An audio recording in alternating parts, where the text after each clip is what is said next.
Hai semuanya, kembali lagi bersama Fafa Gadget.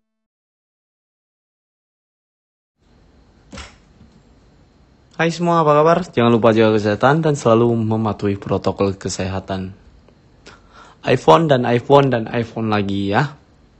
Jadi kali ini saya akan review iPhone 11 128GB second ya. Tentunya pasti second terus yang akan saya review. Supaya kalian semua yang nonton video ini juga mengerti ya cara-cara untuk beli iPhone second tentunya.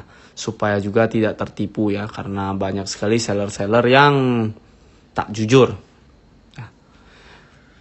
Oke, langsung saja. Untuk pertama-tama saya akan lihat di bagian bezel atas. Ini mulus ya. Terus yang kedua di bagian samping. Dan ini ada sedikit bopel ya. Ini bukan dent ya, tetapi ini catnya kelupas saja karena pemakaian hardcase mungkin yang terlalu keras. Terus yang sebelah sini juga mulus, tidak ada masalah. Dan sini juga mulus ya. Oke, baut-bautnya masih bagus. Berarti tandanya belum pernah dibongkar ya. Oke, langsung saja saya lihat di bagian depan LCD. Ternyata masih mulus ya, tidak ada gores-goresan ya. Oke. Langsung saya nyalakan. Dan iPhone 11 ini, seingat saya pada waktu dirilis di Indonesia ini sekitar 13 juta ya. Untuk yang 64GB, 128 itu 14.200.000 dan 256 16.200.000. Sekarang harganya sudah turun. Jadi harganya itu di iBox itu ya, yang 64GB itu sekitar 10 juta dan 128 10.500.000. Selisih hanya sekitar 500.000 ya dengan yang 128. Itu ada security itu ngetok-ketok tiang itu nyari masalah malam-malam ya namanya ya. Mengganggu saja. Jadi mohon maaf ya suara-suara seperti itu. Dan 256 13 juta rupiah ya. Ya selisih 2-3 jutaan lah. Nah, untuk kalian kalau yang ingin beli second, simak video ini baik-baik ya. Jangan di skip-skip karena saya akan menjelaskannya lebih detail. Ya sebetulnya sih sama dengan video saya sebelum-sebelumnya. Karena ini kan buat meyakinkan kalian aja supaya tidak tertipu dan ya tidak dibohong-bohongi, tidak tertipu sih sebenarnya sama ya sama seller-seller yang tidak jujur ya. Oke, langsung saja. Saya akan bahas satu persatu ya. Oke, kita buka dulu handphonenya. Seperti biasa kodenya 000000 ya 00000 ya. Dan ini secondnya sudah banyak dijual ya di online shop ataupun di store-store langsung ya. Kalian datang ke sana boleh, kalian beli di online boleh, dan kalian beli di forum jual beli itu juga boleh ya. Tapi ada baiknya sebelum beli itu dicek dulu. Yang pertama itu kalian harus melihat kondisi fisik dari iPhone ini ya. Mulus, tingkat kemulusannya sekitar 85-90% itu boleh diambil. Tetapi kalau di atas 90 atau 100% kata orangnya si penjualnya itu like new ataupun 100% mulus, itu hati-hati ya karena banyak yang sudah bisa ganti housing atau casingnya ini gitu loh. Nah, gimana sih cara ngebedainnya? Cara ngebedainnya itu gampang. Kalian tinggal lihat di bagian bezel sini. Nih, pasti warnanya berbeda. Kalau yang sudah ganti, dia warnanya nggak seterang atau seterang seperti ori. Seperti ini ya warna merahnya ya. Dia agak gelap. Dan bagian logo Apple-nya juga mungkin ada berbeda ya. Tidak terlihat seperti ini. Ada yang bagian logo Apple-nya itu di atas sedikit. Nanti akan saya jelaskan ya. Untuk yang logo Apple ini di video saya selanjutnya. Dan di bagian lensa kamera atau kaca kamera ini, dia di samping sini kelihatannya agak biru-biru ya. Ini kan yang di dalam sini kan lensa. Di pinggir-pinggir samping-samping lensa ini agak kebiru-biruan. Jadi kalau dipakein flash tuh mungkin nampak jelas ya. Terus kalian harus cek ke iCloud juga ya.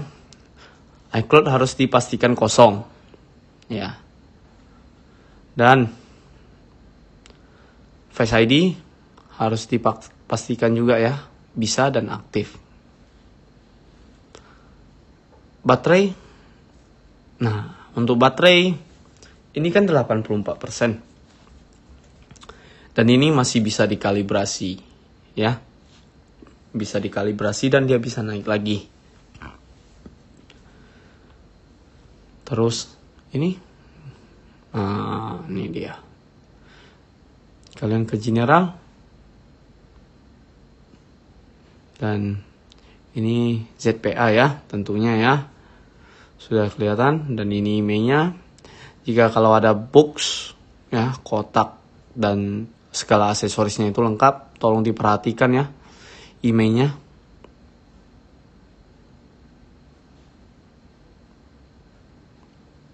Sama nggak dengan yang di boxnya atau di dusnya ya. Kalau nggak sama, ya nggak usah diambil. Tapi kalau sama ya nggak apa-apa. Kalau kalian ceknya itu kondisinya bagus, mulus, tidak bermasalah, silakan kalian beli ya. Tentunya supaya kalian tidak takut juga ya beli produk second Apple. Ya, pertama pastikan dulu semua yang saya kasih tahu atau yang saya ajarin itu sudah oke semua. Dan tes touchscreen itu nggak boleh sebentar aja ya, harus lama ya, karena kita nggak tahu. Kadang-kadang dia habis pemakaian agak panas sedikit, dia mulai macet ya. Kadang-kadang ada yang nge-restart sendiri ya. Ngetes touchscreen itu seperti ini ya. Dan kalian balik lagi ke sini, message kalian ketik aja ini message ya, message gitu, ketik aja. Message gitu ya kalian ketik ya. Oke? Sudah paham ya? Karena di video saya sebelumnya saya sudah jelaskan. Dan kali ini saya akan menjelaskan sedikit spek ya tentang iPhone 11 ini. Nah, diperhatikan baik-baik ya jika ingin beli. Kalau tidak ya nggak apa-apa, itu tergantung selera kalian sih ingin mau yang mana. Kalau budgetnya yang nggak cukup, mungkin kalian bisa beli XR ya. Karena itu juga bagus, baterainya awet juga. Oke, langsung saja. Saya akan menjelaskan tentang speknya. iPhone 11 ini layarnya 6,1 inci. Sudah liquid IPS Retina ya. Kalau ini dia belum OLED ya. Jadi kalau untuk biasanya ada white spot lah. White spot gitu, bagian titik-titik bening putih gitu, itu di sini bisa diganti backlightnya ya. Jadi nggak perlu ganti LCD. Satu set. Kalau yang OLED kan sudah nggak ada yang namanya white spot. Paling ya LCD rusak gitu. Dan jangan sampai jatuh juga ya. Ini terlalu terang sekali nampaknya. Dan pastikan ya, harus pastikan LCD-nya ori.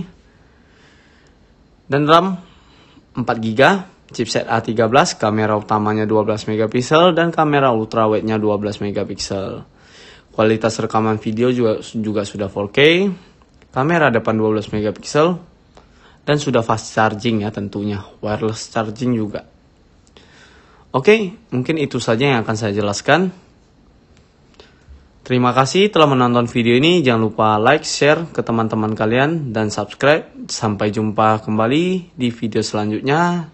Dan jangan takut untuk membeli produk Apple yang second. Karena saya yakin produk Apple itu sangat bagus sekali ya. Jadi berhati-hatilah memilih iPhone second karena takutnya banyak yang tipu-tipu menipu ya, sudah ganti ini ganti itu. Karena sekarang kan kalau untuk Trueton itu bisa disuntik, baterai juga bisa disuntik, dan Triutul cara ngehijauin semua juga udah bisa, gampang semua. Itu hanya orang-orang yang ngerti yang paham. Oke, sampai di sini. Terima kasih ya. Sampai jumpa kembali.